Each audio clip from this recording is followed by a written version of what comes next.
Natalie Wexler, here at Scholastic Kids Press Corps, interviewing Dr. Mayim Bialik. Hi, it's nice to meet you. Nice to meet you. And I'm here to talk to her about her career in acting and science. So, what inspired you to become interested in acting? I was involved in school plays when I was a kid, and I just really liked it. I liked auditioning, I liked pretending, you know, I guess always liked make-believe as a kid, and felt really comfortable on stage, so I thought that meant I wanted to be an actress, but I didn't know I'd end up with my own television show. Awesome. What do you like most about your character Amy in The Big Bang Theory? I like that Amy is smart, and she may not have the social skills that everybody else has, but she tries really hard, and you know, I think a lot of people ask me about, like, she's such a nerd, and is it good to portray women who are nerds? And I think we're trying to give her a lot of personality as well, and that's been really neat to portray a smart science woman who also is really trying to make her way in the social world. Why did you decide to get a PhD, even though you already had a successful acting career? I come from a family that believes strongly in going to school and going to college. My grandparents were immigrants to America, so I was raised with a very strong ethic of going to college no matter what. And I wanted to exercise my brain. I mean, the acting world is really fun, but it really is about people kind of appreciating your talent and what you're like on the outside. And I really wanted to operate in a world for a little bit where I was valued from my inside. How did you become interested in neuroscience? I took an introductory class my first semester at UCLA, and I learned about the neuron, which is the unit that runs the whole body. It's the specialized cell of the brain and nervous system, and it has a lot of really neat electrical properties, and I just kind of fell in love with it. How has your acting background affected your teaching style? That's a great question. Well, first of all, my parents are both teachers. My dad was a drama teacher and an English teacher, and my mom taught early childhood. And so I grew up with, they're just kind of wacky, fun people, and I learned a lot about engaging students through my parents and the way that they taught. And then I think being an actor taught me to think on my feet, to make things fun and interesting, and to use a sense of humor with my students. How can teachers make learning science more exciting and less intimidating?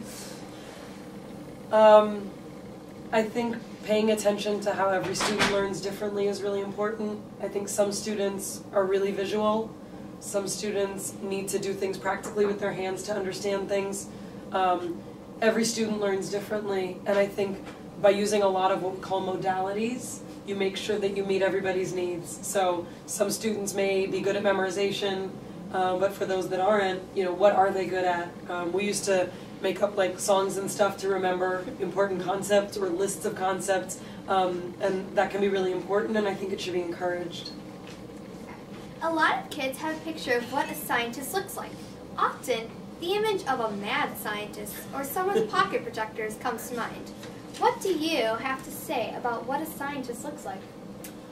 I think scientists look like all sorts of things. When I was your age, I thought scientists were men.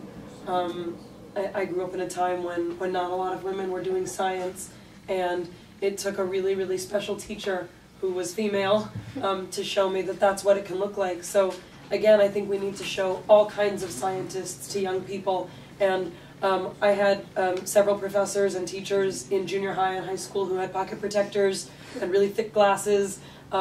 And now I look back, and when I meet them as adults, they're amazing people who just really didn't want to stain their pockets and kept a pocket protector for their ink pen.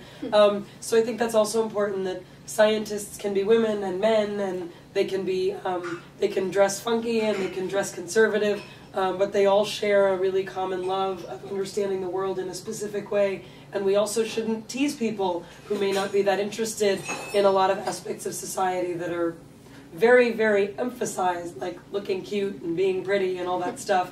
But I think the scientist really understands that it's the content of your brain and your character as a scientist that really determine who you are. What are some of the most exciting advancements in science today? Wow. Since I finished my doctorate degree and didn't stay in the research world, I was pregnant with my second son when I finished my degree.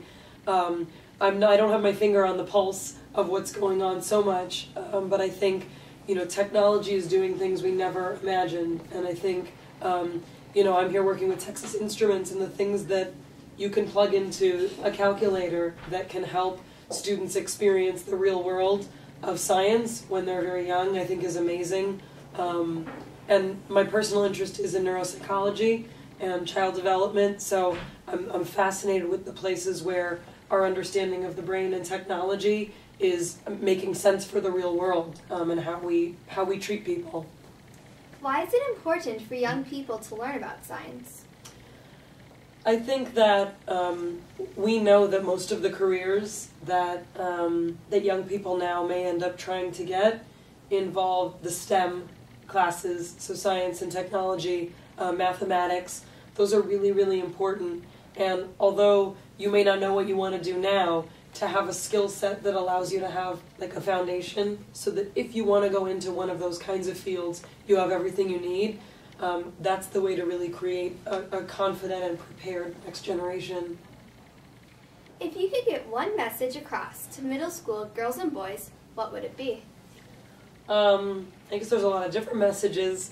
I think that I think that for kind of what you and I are talking about, I think that science is really cool. I think that math is really cool. I think it's hard, and it may take a little more legwork, but the rewards of seeing the world that way are beyond what you can imagine. It takes all kinds of people to make the world go round. It takes artists and teachers and doctors and lawyers.